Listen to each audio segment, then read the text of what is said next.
First of all, even though I will be calling it one, for the sake of consistency, this is not a fully fledged theory, because the game is not out yet. It is a prediction I have had ever since the trailer came out. I have spoken with numerous people for help with evidence, and trust me, it's not some joke theory. I've kept it quiet on Reddit for a reason.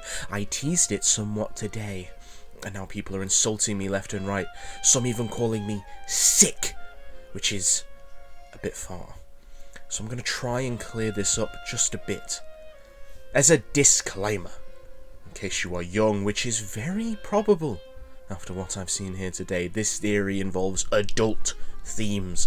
I'm not going to be showing nudity or sex, but I will be talking about things that may be inappropriate for very young readers. The sister location is either a restaurant with a hidden entrance to an adult-themed location, or the sister location is a nickname for an adult-themed location. Let me, first of all, talk about the building itself. The gameplay, from what we can gather, will take place underground. The introduction scene in the trailer is very clearly a platform, which is moving down. No matter if you see it as an elevator or whatever, it is definitely moving underground. As you can see, lights in the window moving upwards. The phrase "deep below ground" is also stated in the trailer. This location has child themes through props such as posters, figurines, and party lights. However, it is not safe for children to roam around. There are exposed wires, shaking machinery, and floor-level ventilation shafts. If we don't assume anything from outside sources or our own minds, we can also say the location includes the show stage, the animatronics, and the spotlights for the characters too. So we can say this location has childlike themes, but it is still, as mentioned previously, clearly not safe for children themselves to walk around. Maybe that's a stretch, but that's what I can see. I'll talk about the characters. Maybe this will get my theory across. There is a female little girl animatronic with pigtails and a red dress called Baby. You don't call a character who can talk, walk, sing, Baby, unless there is something else going on, or in my opinion, baby is a word for either actual babies, or it's used as a nickname for a lover. If you stop looking at the game face on, you should be able to agree with that. If you don't, then, well, Ballora is a half-naked ballerina. She has very exposed breasts, with merely a blue strip of plastic covering the top and front of them. I'm not making that up, as it's been a point of discussion for ages. She dances, moves up and down repetitively, keeps her eyes shut at all times, and has the standard makeup which we are pretty used to by now. Ballora does not exist to entertain children, from what I can tell. Ballerinas were a lot more than that. Funtime Foxy and Funtime Freddy are not explicitly designed to be adult-themed, nor do they seem to do anything sexual. I won't deny the name Funtime is dodgy, however. That, still, something seems off. The hand puppet, or the lack of Funtime Foxy's hook, is also worth mentioning, but other than that, they seem innocent. Now let me talk to you about the themes and hints we have been given. Don't hold it against us.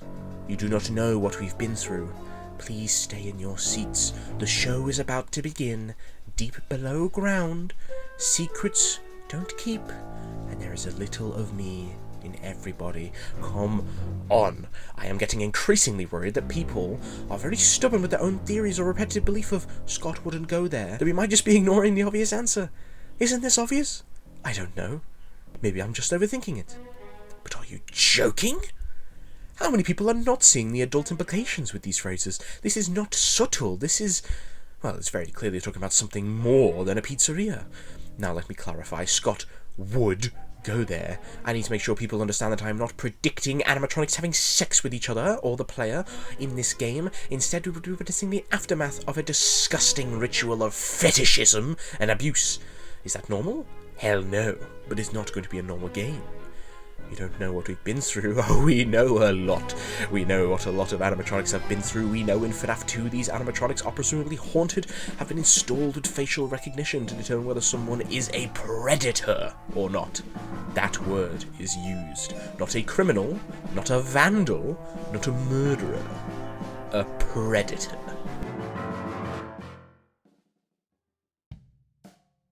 We know about children being lured, killed, stuffed into suits, and we know about bullies pushing a child into an animatronic head, letting him die in hospital while having nightmares of robot-human hybrids with hundreds of teeth. We know about restless souls trying to escape facilities. We know about a man who was punctured into a suit bleeding out to a room that was made for people to die in silence. But do we know what they've been through? Why wouldn't Scott do worse? Why wouldn't he go there? Are you that naive to dismiss a theory with evidence because you don't think a game developer would mention something like this? They have speakers on their chest. It is a control panel to control robotics.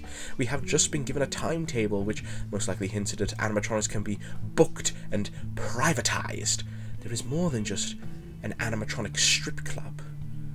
This is a theory. It is a different one. And I'm not going to push it down anyone's throats, so think for yourself, make your own discussions, and don't pretend anything is canon until it is confirmed. We are all thinkers. There is more to this game than you might believe, and I'm just trying to work out what we've got, which isn't a lot. And come on, don't call me sick.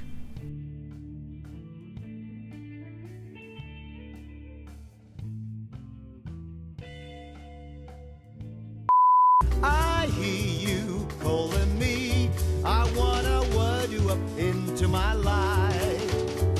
Let's love up to make a single star in the sky.